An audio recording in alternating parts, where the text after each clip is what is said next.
My urban gardening has been such a success so far this summer. Yesterday I harvested these beautiful zucchini and yellow squash. Can you believe this grew on a condo rooftop in the middle of a downtown city? Look at that. Gorgeous. So of course once I shared it, the first thing people said is, what are you gonna make with it? And they started throwing out ideas. You've gotta make this, you've gotta make that. I have all kinds of things I wanna make with it. Today we're going to make a squash casserole. It is a classic favorite side dish, very popular on Thanksgiving Day. And when you're growing squash and yellow squash and zucchini, they can grow really fast. You'll end up with an abundance very quickly. This is a great recipe for using that up.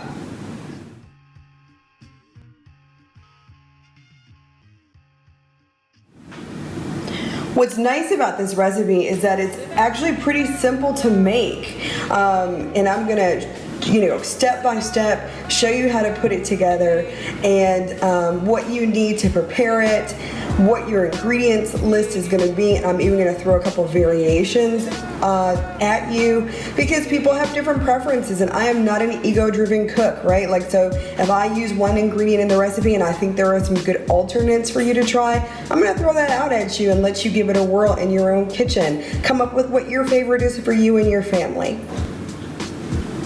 First, let me tell you what you need to have ready as far as tools for this recipe. You're gonna need a pan because we're gonna saute our zucchini and squash in it. Now, I'm making a slightly smaller batch than you would for a large family. This size pan will do the trick for me. If you have like a 12-inch pan, if you're making a bigger quantity, I'd say go for a 12-inch saute pan.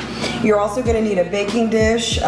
This one is gonna be the right size for me. If you're, again, making a bigger quantity, make sure you have a bigger dish. You're gonna need a bowl to combine your ingredients in as well. And then you're gonna need a cutting board and a knife for chopping and slicing. Now let me tell you about the ingredients for this delicious but very easy recipe. All right, seasonings, we're gonna have some salt and pepper. We're gonna use some minced garlic. We're gonna use some chopped onion. You're gonna also need some butter. We're gonna have some grated cheese. This is a medium cheddar cheese, about a cup. We're going to use some sour cream. I'm using about a quarter of a cup. And then I'm using about a half cup of heavy whipping cream. So take note of those ratios because if you're making a bigger or smaller recipe, you wanna try to keep those ratios about the same. You're gonna need 1 egg, which we're going to beat, and then for the topping, this is where you get a lot of variation. So a great squash casserole recipe to me is going to include Ritz crackers, all right? And then we've also got some panko breadcrumbs here, which is gonna be combined with the Ritz crackers for the topping for this dish.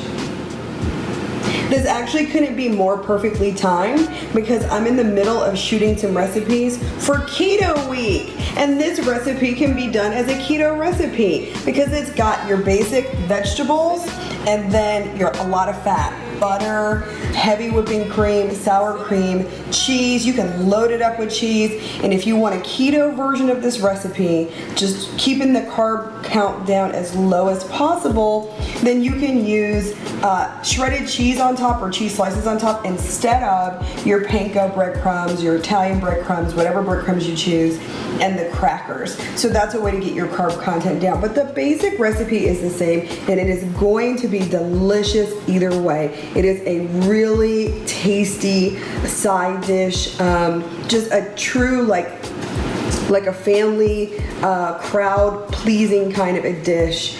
So I'm really excited to share this recipe with you. So what you're gonna do first is preheat your oven to about 400 degrees. And while your oven is preheating, we're gonna prep these vegetables. So I've rinsed off my yellow squash. I can't believe this grew on my rooftop patio. Like, I'm just still so amazed by that, y'all. We're gonna take these vegetables, we're gonna cut them into slices that are about a 1/4 inch thick.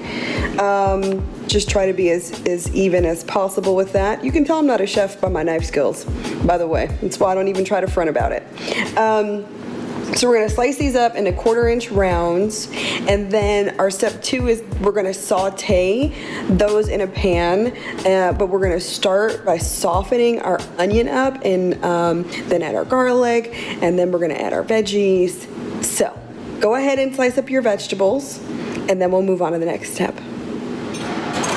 Oh my gosh, I got a ton of squash out of that. I just sliced up the one yellow squash, and I cut up my big boy, the huge zucchini that grew in my garden, and then a smaller one, and I have this huge bowl full of beautiful sliced yellow squash and zucchini in about 1/4-inch slices. And we are now going to go over to the stove and start the sauteing process. One thing about these vegetables, they contain a lot of moisture, and so you know, in some recipes you'll see that there's a step where after you've sauteed your zucchini and squash that you kind of compress them to get the excess moisture out. I'm not going to do that step today because it's a holiday and I don't feel like it, but if you're not happy with the texture and the finish because there's too much moisture in your recipe, that is one thing that you can do to prevent that. All right, we're over at the stove now. I've got some olive oil heating in my saute pan. It's at a pretty good temperature for me to go ahead and add my onion. I did a lot of onion. I did like half an onion for my recipe because I wanted to have a lot of flavor. And onion gives your dish, you know, a lot of flavor. And so you can use your discretion as far as how much onion you want to use. But I'm not a person who likes like the crisp of an onion, if that makes sense. And so I am gonna let these cook down quite a bit. And before I add any other ingredients, just give them some time in this pan soaking up this olive oil. You could also use vegetable oil for this stuff if you'd like. And really let them soften. My onions have started to soften. Police siren, this is real life. This is a real cooking show in a real apartment. Sometimes you hear sirens, it's just what it is. All right, my onions have started to soften. It smells so good. I am going to add to this next a little bit of salt and pepper. And then my minced garlic. Seems like just about every recipe I do involves onion and garlic. All right, salt and pepper is like your basic seasoning. I wanted to introduce the recipe with just those elements because these next 2 or 3 additions are really a personal preference of mine. I am gonna add some chopped parsley and oregano. Basically give it like a little Italian seasoning. So you can feel free to give this a try yourself. Obviously, I'm a fan, otherwise I wouldn't be doing it, right? If you just have a plain old Italian seasoning in your pantry, you could just go with that too. Again, just adding a little bit more flavor to this dish. And now what we're going to do is we're going to bring our zucchini and squash over here and get those in the pan so they can also begin to cook down and soften. There really isn't much to the sauteing process. We're just cooking our zucchini until they're tender. But I do want to mention, I turn mine pretty frequently, and the reason why is you'll have these pieces that get very done and other pieces that are still kind of firm. If you're not turning them, you won't get even cooking throughout your vegetables. So I've, you know, probably been simmering these for, or sauteing these for about 8 minutes now. And I'm gonna pull them out of here in just a minute, but I do think you should be conscientious about the fact that if you don't pay attention to your pan, you'll have some that are sort of overcooked and some that are kind of undercooked. So I've taken my zucchini and yellow squash out of the pan. I've transferred them to a bowl where I'm gonna mix the next part of the ingredients in with them. There was some water on the bottom of this pan because, as I mentioned before, this is a very watery vegetable, and so I don't want that excess moisture in my recipe, so I poured it off. But I do have some lovely garlic, onion, and seasoning left here that I want to add as much to my recipe as possible, keep as much in it as I can. So what I'm going to do is, in the same pan, I'm actually going to go ahead and throw in some butter, and then I'm going to add my heavy whipping cream and my sour cream, and I'm going to use this pan to combine those ingredients, and then I'm going to pour that over my veggies and add in the remaining ingredients before we transfer to the baking dish. So I'm just going to let my butter soften a little bit here. Get those nice drippings. Can you say drippings when it's a vegetable? I'm gonna anyway. Mix it all up. Now I'm gonna add my heavy whipping cream.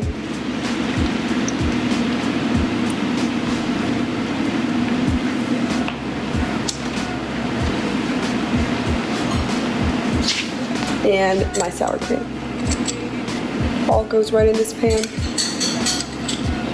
I'm just gonna let this, combine. Right here.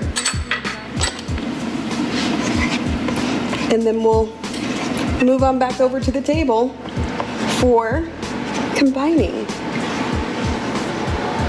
All right, we're back over at the table now with our cooked zucchini and yellow squash. I'm gonna bring our heavy whipping cream / butter / sour cream mix on over. And we're just gonna pour that right on top. Should be enough to cover whatever quantity of vegetables you're working with. I gotta tell you, I think this is a good 6 to 8 servings easily, depending on if you're eating it as a side or if it's your meal, which it very well could be, especially if you're a vegetarian, non-vegan type. Usually it's served as a side though.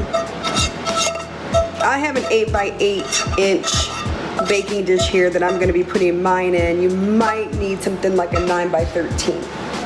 All right. So I'm going to make sure this is all combined until my veggies are covered. Then I'm going to add in here this 1 beaten egg.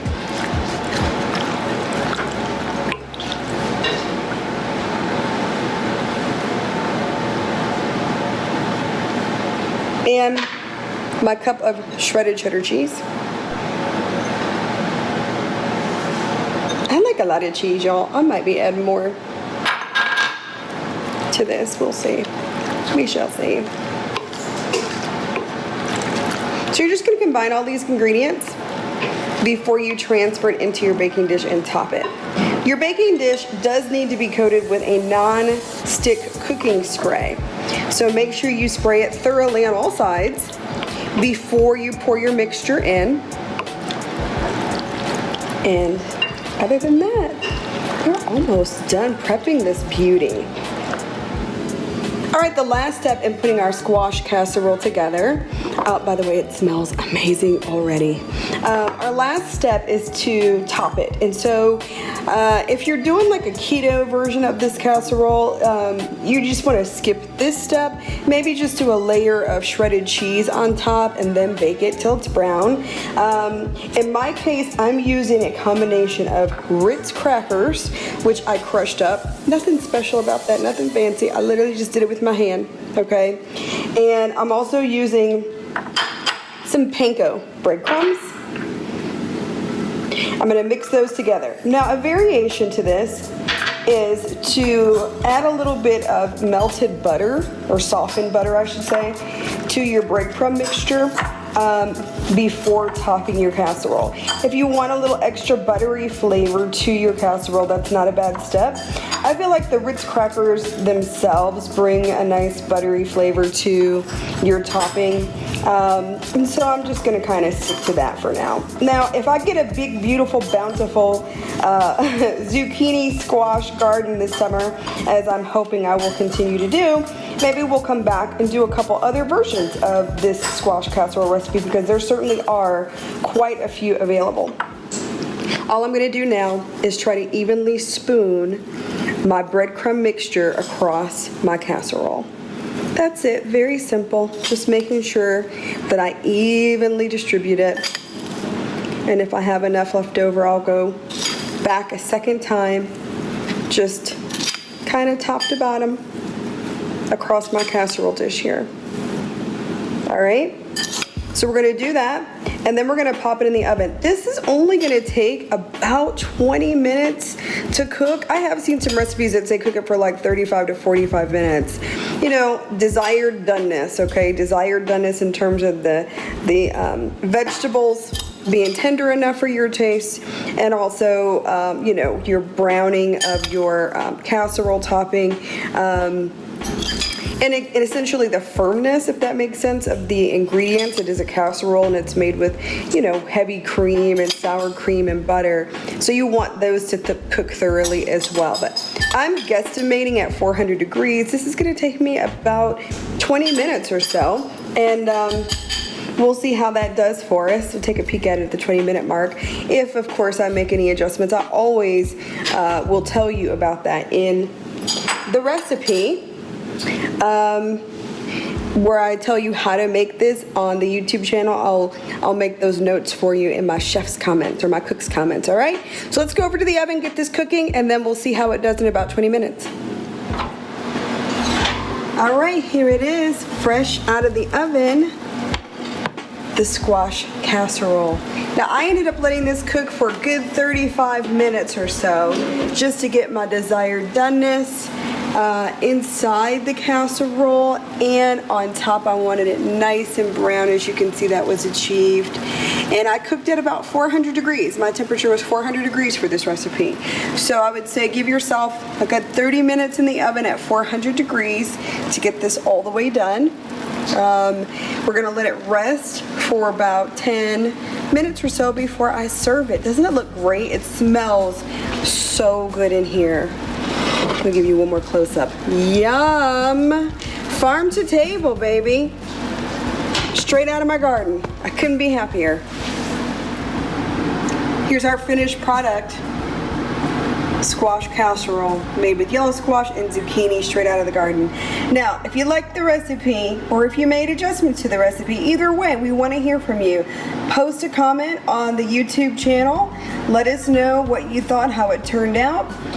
Please make sure to subscribe and share Days COVID Kitchen, and follow me, Day Lene, on Instagram. Hey, if you make this dish, share a picture of it, okay? Post it on IG and tag me, Day Lene, hashtag Days COVID Kitchen, so we can see how your squash casserole was. I'm really happy to share these recipes with you. When you subscribe, you'll get at least a couple of them delivered directly to you every week, so please subscribe and share. Thanks so much. See you next time.